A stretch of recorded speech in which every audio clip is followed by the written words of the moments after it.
Ladies and gentlemen, welcome to today's webinar titled E&M Updates for 2022, brought to you by Webinar Planet.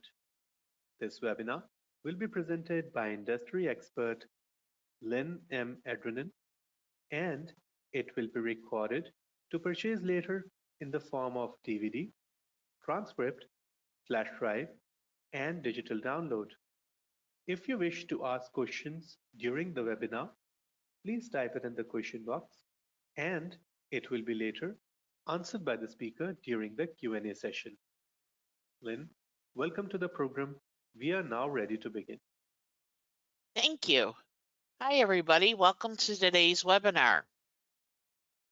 As mentioned, my name is Lynn Andrin, and I am going to be going over the changes for the evaluation and management services for 2022.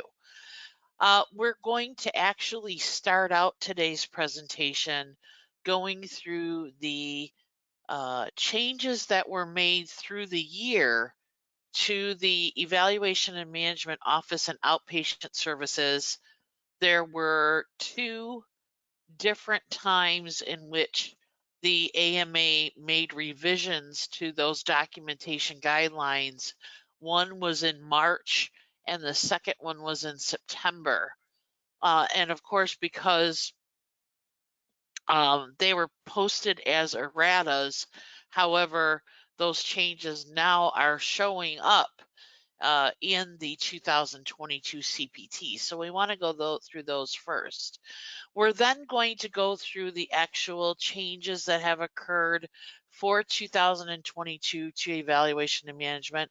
And then we'll just talk for a couple minutes about what's to come in 2023 as we transition again, January 1st of 2023. So let's go ahead and get started at looking at those guideline changes for 2021 that are now published in the manual. So what we have to keep in mind, a question that I get every now and then about the documentation guidelines for office visits and outpatient services for 2021 is, are all insurance companies having, or should they all be utilizing these guidelines? And the answer to that question is yes. If you recall, the old guidelines, the 1995 and 1997 guidelines, those guidelines were actually CMS or Medicare guidelines published by them. These guidelines are in the CPT manual. And although I don't know of any insurance company that was not following the 1995 and 97 guidelines, now because these are part of the CPT manual, all insurance companies should be following it. It's rather interesting that I come across very often. I am primarily in orthopedics and do a lot of auditing. I have done thousands of office charts. And I notice that physicians sometimes choose the level of service differently based on the patient's insurance coverage. And so that should not be that way. And these guidelines should be being followed by everyone, unless, of course, a specific insurance says we're not going to follow them, but I haven't seen that.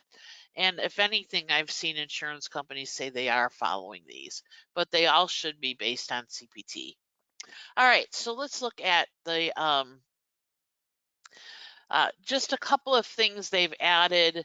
And because I can't necessarily copy from the CPT manual, this stuff is kind of paraphrased, but it's all in the documentation guidelines for office and outpatient services in the CPT 2022 manual. So the first thing is time. And they did add to the list of things that cannot be counted as time. That's important rather than counted. You cannot report for services reported with other procedure codes. So any time If you're using time to determine the level of service,